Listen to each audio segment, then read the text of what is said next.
I wasn't expecting a performance, and the performance wasn't the most important thing for me. The result was the most important thing. But I wasn't expecting it to be that bad in the first half. Because the second half was better than the first half, but it couldn't have got any worse than the first half, which is ironic because the goal came in the first half, and that's what won us the game. We didn't score in the second half. Set piece, yeah. I don't remember us even creating a proper chance really in the second half. Obviously, that Dallo one that flashed across the box, but the second half was actually better. And maybe it's the fact that you got the goal. Burnley's tiring as the game goes on. As Terry said, we kept the ball at the last 4 minutes of the game we didn't keep the ball at all before. But at that point, Burnley are chasing after the ball, getting tired. We don't have to go forward. But when it was 0-0 and we're building up from the back, it was awful. It was actually painful to watch. Onana will pass it to Evans, who passes it to Lindelof, who passes it back to Evans, back to Lindelof. Dallo will drop and you give it to Dallo, back to Lindelof, back to Onana, and then he lumps it up forward to Højlund. And it's like, what's the plan? Where's the idea? Is the midfielder going to come in and try and receive the ball? Is a fullback going to come in and say, all right, let's try and go wide? There's so many times when even Lindelof had the ball, and I'm like, just put it out wide. There's a man out there. And maybe that's not the plan, but whatever the plan was at the beginning, it was not working because in the end, we're just lumping the ball up front. Go wide. Make them, drag them across the pitch and open up other spaces. Whereas Burnley, when they were building up from the back, there's a number of times, definitely more than we did, where they were able to play through our team and through our midfield. So you're looking at our shape compared to their shape, and then their ability to play through the lines compared to us. None of our centre backs, as good as Evans and Lindelof played as defenders, not one of them punched the ball into the midfield.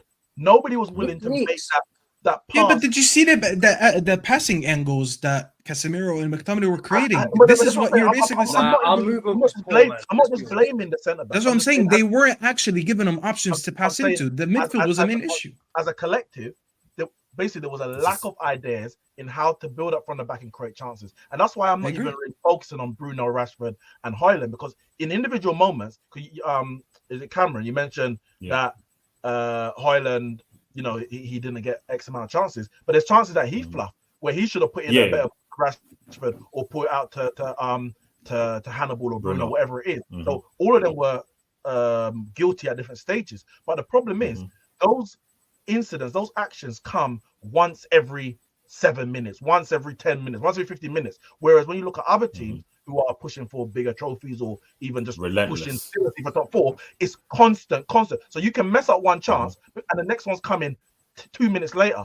Ours is coming in so much. I completely agree with you that we're expecting, well, this is the one chance we get. We have to score from it because we don't know when the next one's coming. And that's the biggest. That's why I'm not going to blame Højlund and Bruno and Rashford, but I'm blaming the build-up because we weren't getting into the positions that actually put pressure on Burnley's defense and their attack often enough. As I said, the win's the most important thing. I wasn't expecting a performance, but if we are going to make serious inroads this season, a performance has to come at some point. And I've looked at the next 10 games after the Bayern Munich game, and we've got a fixture list where the performance don't necessarily have to be good to win, but at some point this season, we're gonna have to play. We need to see something. All these results are not gonna continue. Yeah, I hear you 100% on that. I agree that the performances need to get better. There's a super chat here for Staffy that says, Staffy, are you blaming injuries for the performance versus Burnley? I'm not. First of all, what blame did I?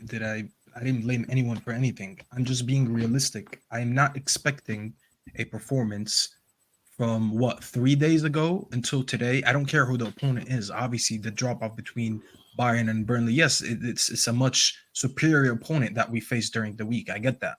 But why am I supposed to expect a different performance all of a sudden and expect champagne football within 3 days when you have added no one to that team and you actually lost your best center back in terms of being on the ball?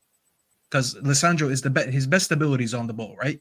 So Neeks just sat here and he explained exactly what the issue was between the midfield and the back line.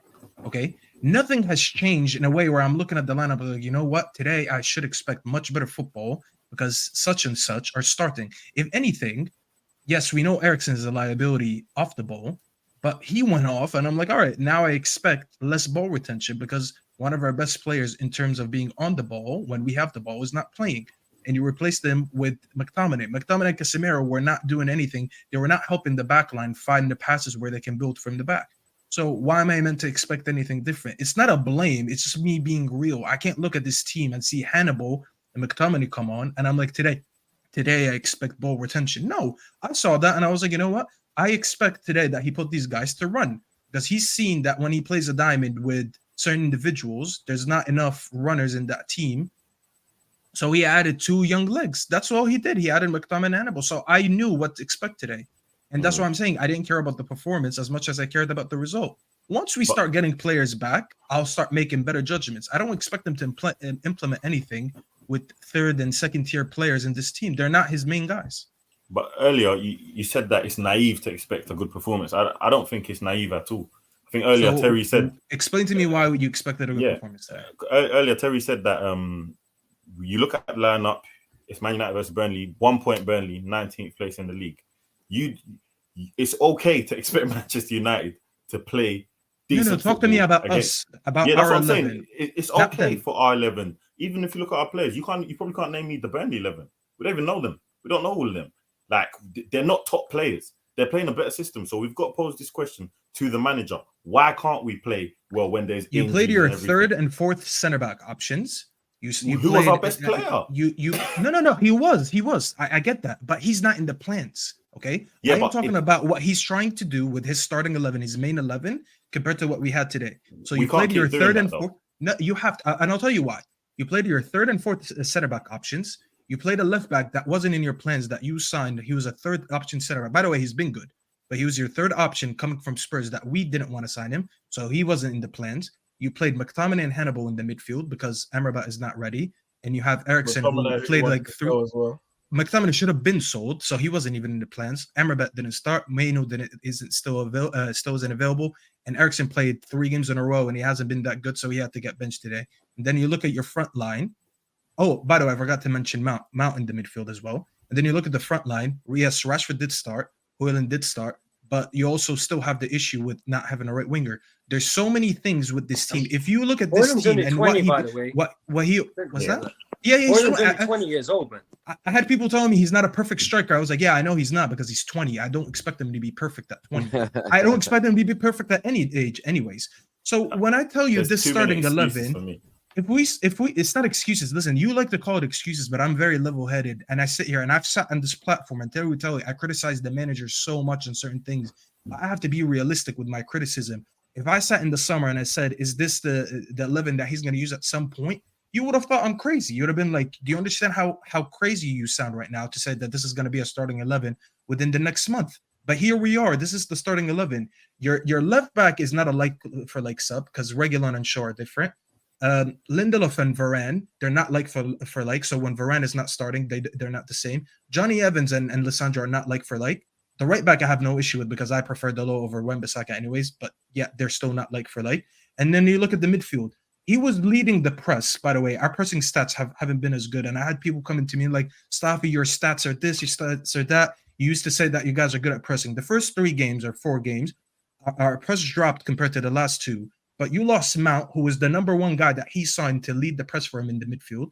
You had the right winger, who's Anthony, who's known for his best abilities being off the ball because he works hard and he does press and all that. Yeah, so he lost his. See, you're gonna keep saying the same thing. I'm giving you reasons. I'm not telling you to agree with it or not. You don't have to debate facts. These are the facts. These are the players that he signed to do certain things. So when you're replacing them with players that are not like for like, you look at it as excuse. I am just explaining to you to reason. Because if I was wrong and it's just an excuse, then today you would have seen everyone doing what you could have done with the starting 11. The reality is you're never going to get that, okay? So it's not an excuse. It is actually what you see, because if that wasn't the case, then we would have blown Burnley out of the water today, beat them 3-4-0, and everything would have been good. But these are the reasons. If people want to listen to it, they can listen to it. But if you think it's an excuse, that's just me telling you what exactly happened compared to, back then compared to now. To me, the team that we had in the start compared to now. To me, these just sounds like excuses for a lack of accountability for the manager and also adaptability. Like, injuries happen. This is football. This is a big club. You need to implement a playing style and make sure your players, as well as the starting players, as well as the squad players, know how to play your style. That is down to the manager, the players, and the coaches. It can't just switch off when you lose a player. I don't think adaptability personally can be really leveled at Ten Hag when you look at how we played last season, because how we played last season was chalk and cheese from what he wants to play to how we actually play, because he adapted to the players that we had and what they were actually able to do. The problem that we're seeing at the moment is that a lot of those players are still playing today, still playing in a lot of the games, and there comes a point where the players are uncoachable in the way that he wants to play. Some of those players, not all of them, don't get it twisted. I'm not excusing certain performances this season, but McTominay's never going to show for the ball. Like, no matter how much he's never going to show for the ball. I'm able to just step in for two.